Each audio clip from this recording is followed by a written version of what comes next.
Coming up on Mountain News this morning, a Kentucky concert venue hosts a special concert to raise money for Eastern Kentucky flood victims.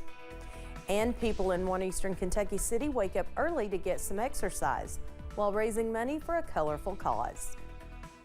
Dedicated to Eastern and Southern Kentucky, this is WYMT Mountain News this morning.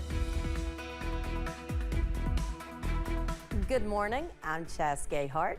It is 5:34 on Monday, August 29th.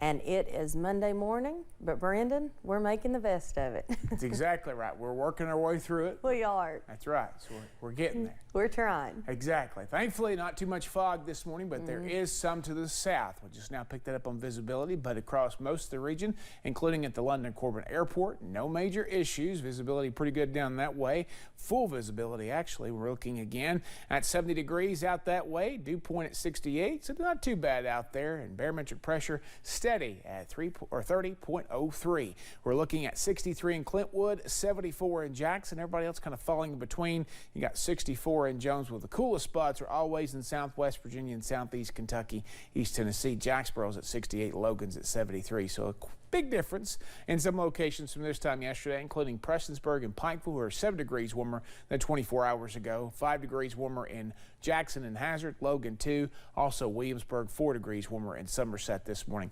Breakfast forecast, again, get up, get ready, get the kids out the door for the bus stop. You're going to be seeing clear skies and temperatures climbing into the low 70s by 8 o'clock. Chas?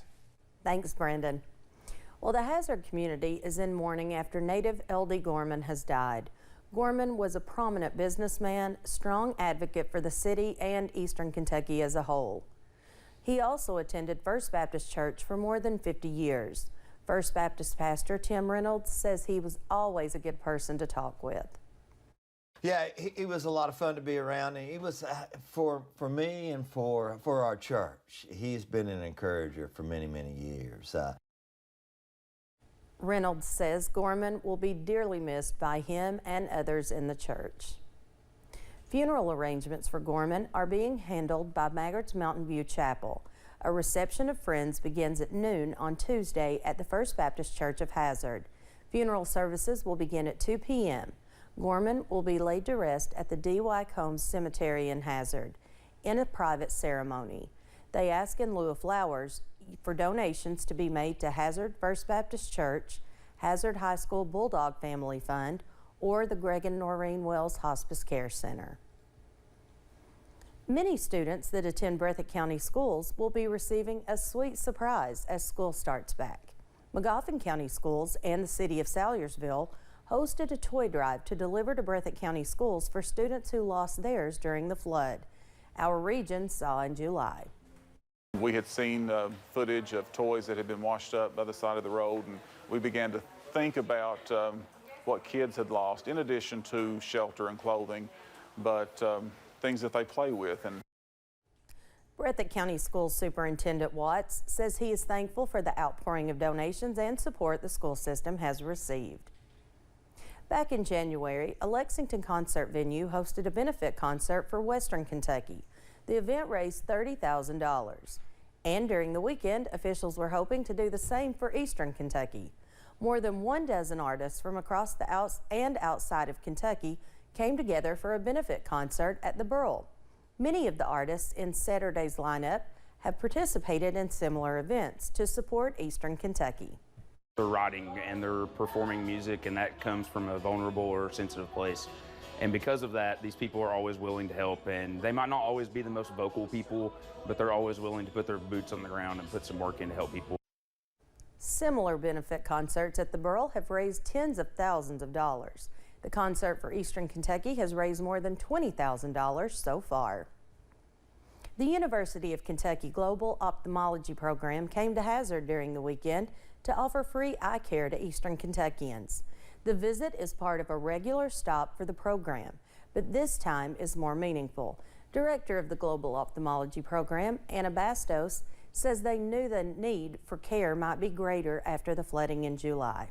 We needed to bring a bigger team just in case more people came because they had lost their glasses or needed some eye exams or care. Officials say they plan to continue stopping in Hazard each year. Between watching TV, spending time on cell phones, and using laptops, kids are spending an excessive amount of time on their screens. Research is now showing this can cause eye issues. One pediatric ophthalmologist from Cleveland Clinic says kids who spend a lot of time on their screens experience digital eye strain. The symptoms may include headaches, dry eye, and blurry vision. Dr. Allison Bobbick shares her tips on alleviating the strain. Other things that you could do, depending on how severe your symptoms are trying to remember to blink, but it's actually kind of hard to remind yourself to blink. But even just resting your eyes by closing them for even a few seconds can help. Some people do use artificial tears, eye drops, to help relubricate their eyes. Usually you don't have to do that if you can take enough breaks and limit the screen time. She goes on to say the good news is that symptoms related to digital eye strain are all temporary and should not cause any long-term side effects. If your child's vision problems continue, you should seek medical assistance.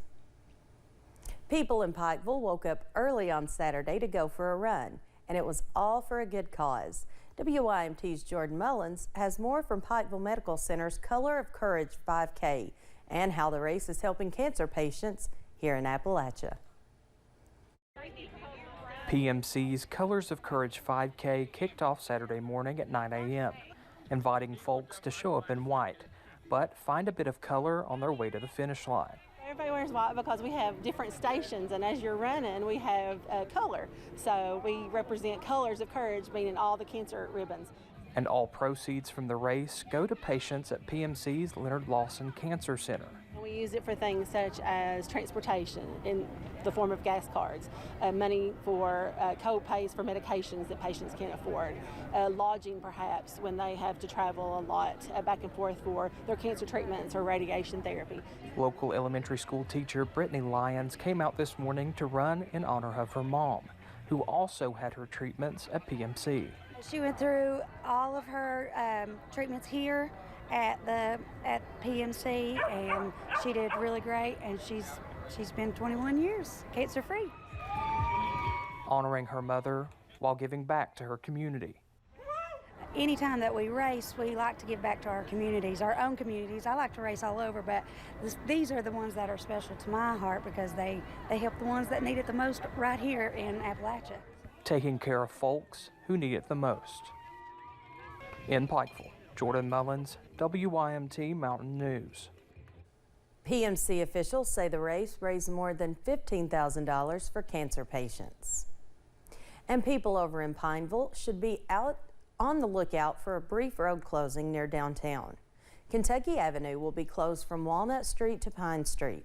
The closing is expected to last from today through tomorrow. The city is putting in 2 additional storm drains. The intersections in the area will remain open.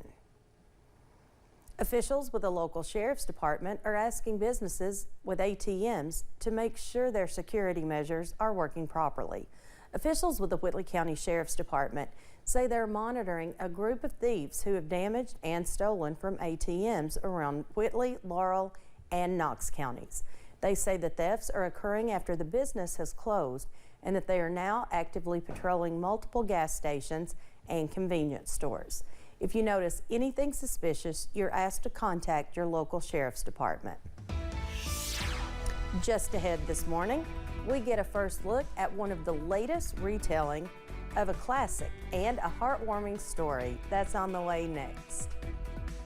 And after a steamy afternoon today, a big-time cold front will make it feel like fall by Wednesday. Just got to get through some showers and storms first. I'll have the latest in about 3 minutes.